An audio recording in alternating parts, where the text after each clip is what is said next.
Le Maroc, situé à la croisée de l'Afrique, de l'Europe et du monde arabe, est un pays dont l'identité s'est forgée au fil des siècles à travers la coexistence et l'interaction de multiples peuples, dynasties et cultures. Parler des nations marocaines, c'est évoquer la richesse d'un passé pluriel, la diversité d'un présent vivant et la dynamique d'une diaspora active à travers le monde. Cette étude propose d'explorer en profondeur les différentes facettes de cette notion.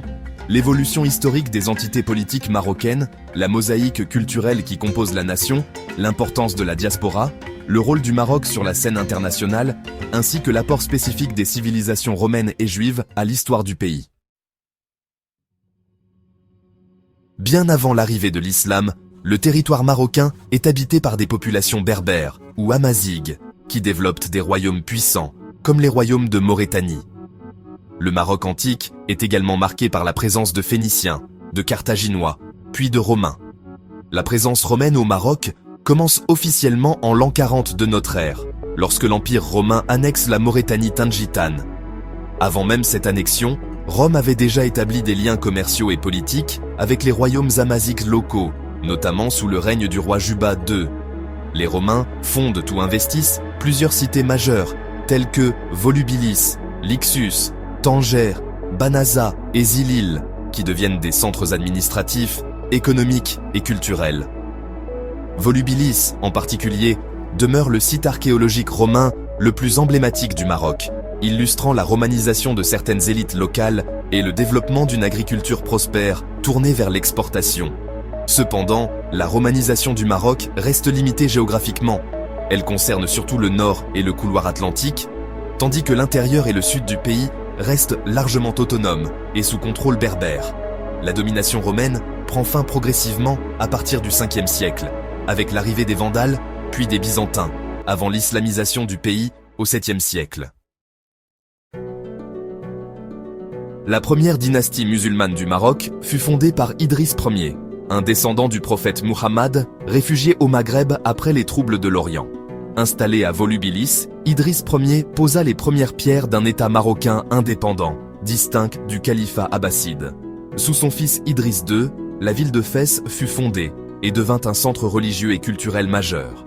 Les Idrissides sont considérés comme les bâtisseurs de l'identité marocaine, unifiant diverses tribus berbères et arabes sous une même bannière islamique. Originaires du Sahara, les Almoravides étaient des berbères Sanhadja qui prônèrent une réforme religieuse rigoriste. Leur chef, Youssef ben Tachfin, fonda Marrakech en 1062, qui devint la capitale d'un empire s'étendant du Sénégal à l'Andalousie. Les Almoravides se distinguèrent par leur architecture, comme la mosquée Koutoubia et les remparts de Marrakech, et leur rôle dans la défense de l'islam en Espagne face à la Reconquista chrétienne. Les Almohades, issus du Haut Atlas, prirent le pouvoir après avoir vaincu les Almoravides. Ils imposèrent une réforme religieuse plus stricte et établirent leur capitale à Marrakech. Leur empire couvrait le Maghreb et l'Andalousie. Ils laissèrent un héritage architectural impressionnant, notamment la Tour Hassan à Rabat et la Giralda à Séville.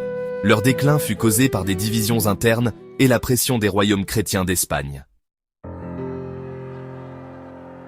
Dynastie berbère-zenette, les Mérinides prirent le relais des Almohades et firent de Fès leur capitale.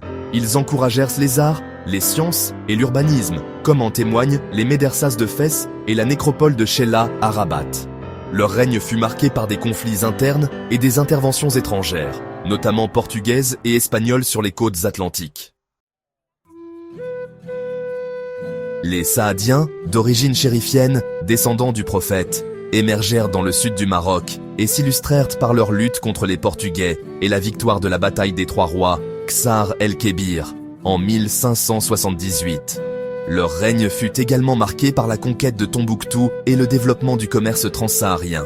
Marrakech redevint la capitale et connut un renouveau architectural, comme en témoignent les tombeaux saadiens. La présence juive au Maroc est l'une des plus anciennes du monde, remontant selon certaines traditions au temps du roi Salomon et attestée historiquement dès le IIIe siècle avant notre ère. Les communautés juives s'installent d'abord dans les régions du sud et du nord, notamment à Volubilis à l'époque romaine où elles cohabitent avec les populations berbères. De nombreux juifs se considèrent d'ailleurs comme autochtones, se désignant eux-mêmes comme Toshavim, ou gens du pays. Au fil des siècles, la population juive du Maroc est renforcée par plusieurs vagues migratoires. D'abord après la destruction du premier temple de Jérusalem, puis lors des persécutions wisigoths en Espagne au 7e siècle, et surtout après l'expulsion des Juifs d'Espagne et du Portugal en 1492, à la suite du décret de l'Alhambra. Ces nouveaux arrivants, appelés Mégorachim, s'installent principalement dans les villes du nord et du centre, comme Fès, Tétouan, Meknès, Safi, Salé et Rabat, où ils apportent leur savoir-faire et leurs traditions, tout en s'intégrant progressivement aux communautés juives locales. Sous la domination islamique, les Juifs marocains bénéficient du statut de dhimmis, qui leur accorde une protection relative en échange d'un impôt spécifique, tout en leur imposant certaines restrictions sociales et juridiques. À partir du XVe siècle, ils sont progressivement regroupés dans des quartiers spécifiques appelés mellars, bénéficiant d'une autonomie interne pour la gestion de leurs affaires religieuses et communautaires. La communauté juive marocaine connaît un essor intellectuel et spirituel remarquable, notamment à Fès, où séjourne la famille du célèbre penseur Maïmonide au XIIe siècle. Malgré des périodes de persécution, notamment sous les Almohades, la coexistence entre juifs et musulmans reste globalement stable jusqu'à l'époque moderne. Au XXe siècle, la population juive du Maroc connaît un déclin rapide, passant de plusieurs centaines de milliers à moins de 5000 aujourd'hui, principalement en raison de l'émigration vers Israël, la France et le Canada. Toutefois, le patrimoine juif demeure vivant à travers les synagogues, les traditions et la mémoire partagée, et la communauté juive continue d'entretenir des liens privilégiés avec le royaume.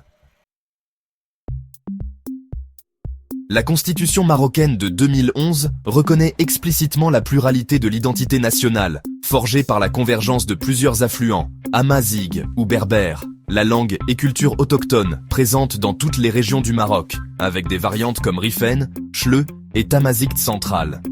La langue amazighe est désormais officielle aux côtés de l'arabe. Arabo-islamique, héritage de la conquête musulmane qui a introduit la langue arabe, l'islam sunnite malikite et une culture urbaine raffinée. Saharo-Hassani, présente dans le sud du pays, elle témoigne des liens avec le Sahara et l'Afrique subsaharienne. Affluents africains, andalous, hébraïques et méditerranéens, résultant des migrations, échanges et brassages au fil des siècles, notamment l'apport des Juifs et des Andalous. Le Maroc est officiellement bilingue, arabe et amazighe, mais le français et l'espagnol sont largement utilisés dans l'administration, l'éducation et les affaires. L'islam est la religion d'État, mais le pays a longtemps accueilli d'importantes communautés juives et chrétiennes, témoignant d'une tradition de tolérance relative. La diversité marocaine s'exprime dans l'artisanat, comme les tapis, la poterie, le cuir et la bijouterie. La musique, qu'elle soit gnawa andalouse, amazighe ou shahabi, ainsi que la danse et la gastronomie, avec des plats comme le couscous, le tagine et les pâtisseries, illustrent cette richesse. Chaque région possède ses propres traditions, fêtes et savoir-faire, contribuant à la richesse du patrimoine national.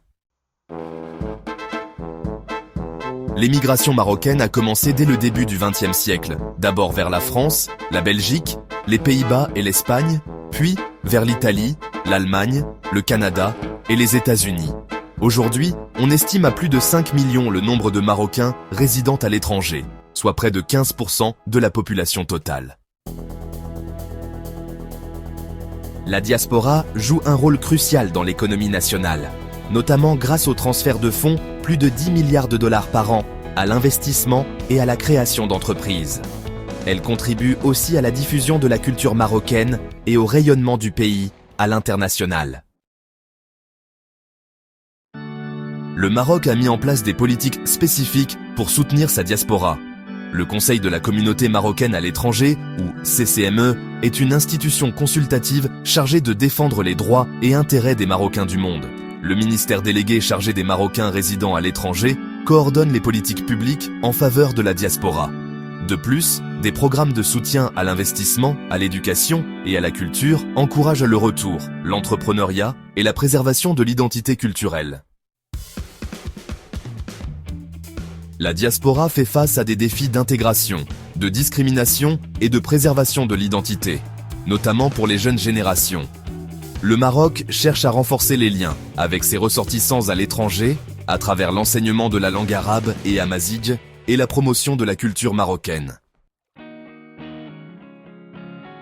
Le Maroc est membre de l'Organisation des Nations Unies depuis 1956 et participe activement à de nombreuses agences telles que l'UNESCO, l'OMS et la FAO.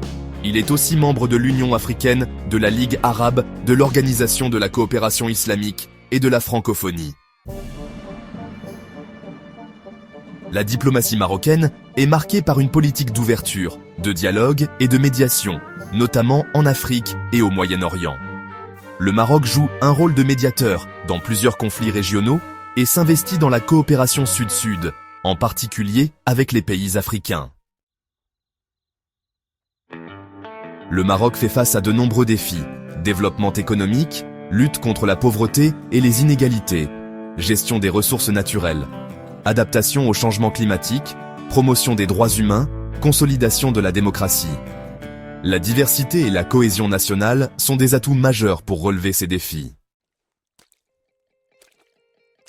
Les nations marocaines ne désignent pas seulement la succession des dynasties ou la pluralité ethnique du Maroc, mais incarnent une identité nationale forte, ouverte et en constante évolution. À travers son histoire, sa diversité culturelle, son héritage romain et juif et sa diaspora, le Maroc s'affirme comme une nation plurielle, fière de son héritage et résolument tournée vers l'avenir. Son rôle sur la scène internationale et sa capacité à fédérer ses différentes composantes font du Maroc un exemple unique dans le monde arabe et africain.